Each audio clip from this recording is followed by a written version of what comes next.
জয় মহাকাল, স্বাগতম নিত্য দর্শন তপন। চলে এলাম আজকে আরেকটি নতুন দর্শনীয় স্থান নিয়ে। আজকে আমরা দর্শন করব ভগবান শ্রীকৃষ্ণের দ্বারিকা।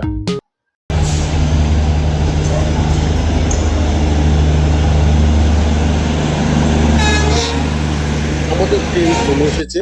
আমরা রয়েছি এখন বেরাবল স্টেশনে। বেরাবল থেকে আমরা যাব দ্বারিকা। চলুন আমরা ট্রেনে প্রবেশ করি। আমাদের ট্রেন নম্বর 19251 সোমনাথ ওখা এক্সপ্রেস। এই দেখুন আমাদের অসিত বাবু পুরোপুরি প্রস্তুতি নিয়ে নিয়েছে শোয়ার জন্য। এই যে হরিহর খুব এক্সাইটেড রয়েছে এবং আমার জানলার পাশে সিট পড়েছে। আমিও খুব এক্সাইটেড রয়েছি, শরীর পরিশ্রম হয়েছে, তো এখন একটু বিশ্রাম নিব। তারপরে চলুন আগে সকালে আপনাদেরকে আবার দেখাবো দ্বারিকা। চলুন।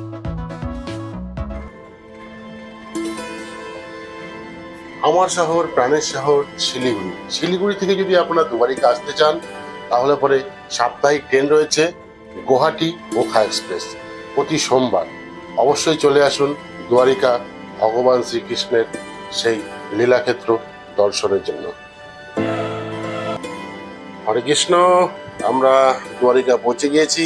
এই দেখুন সকাল হয়ে গিয়েছে, আমাদের ট্রেন এখনই দ্বারিকা স্টেশনে দাঁড়িয়ে পড়বে। চলুন।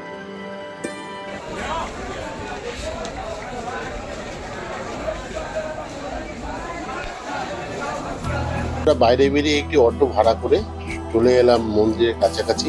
এখানে একটি হোটেল ভাড়া করে ফ্রেশ হয়ে খুব খিদে পেয়েছে, তাই হোটেলে চলে এলাম। এখানে সব হোটেলেই শাকাহারি খাবার এবং খুব সুন্দর। 80 টাকা নিল, মন ভরে খেলাম। খেয়ে দিয়ে এখন মন্দির দর্শনের উদ্দেশ্যে বেরিয়ে পড়লাম। দুপুরবেলা ছিল তাই একটু ফাঁকা ফাঁকা লাগছিল এবং যত ভিতরে যাচ্ছিলাম ততই দেখি ধীরে ধীরে ভিড় বাড়ছে। আমরা ঠিক মন্দিরের সামনে চলে এসেছি। এখানে লকার রয়েছে, এই লকারে আমাদের সব মোবাইল, ব্যাগ, জুতো সবকিছু জমা রাখতে হবে।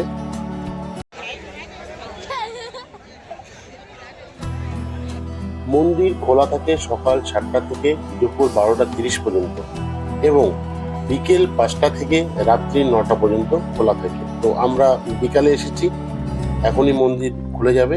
আপনাদেরকে ভিতরের ছবি দেখাতে পারবো না, তার কারণ হলো ভিতরে মোবাইল, ক্যামেরা কোনো কিছু অ্যালাউ নেই। এখানে লকারে জমা রেখে আমাদের ভিতরে প্রবেশ করতে হবে।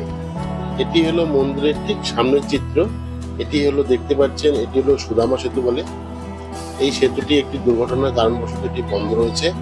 এখন আমরা সেই কুমকি নদীর ঘাটের পাশে রয়েছি। এই দেখুন এখানে প্রচুর ভক্তরা রয়েছে। আমরা মন্দির সম্পর্কে কিছু ইতিকথা জানার চেষ্টা করব।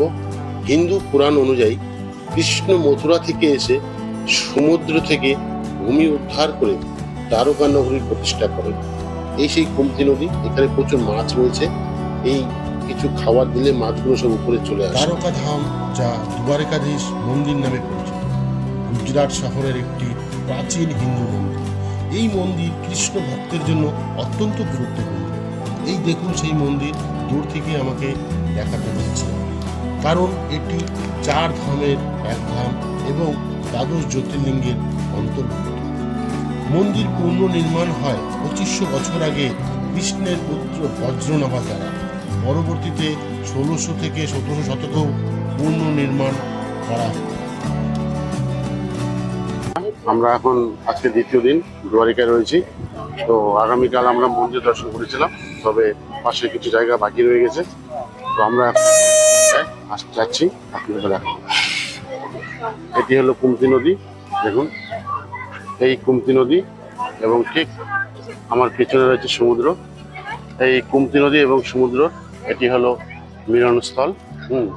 এবং এই যে পাশে এখানে রয়েছে যে মন্দির, এই মন্দিরটি হলো সমুদ্রদেবের মন্দির।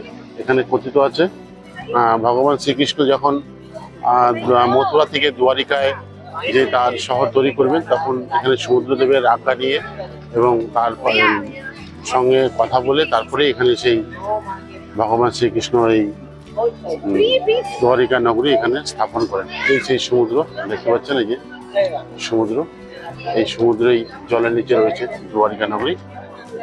ভগবান শ্রীকৃষ্ণের।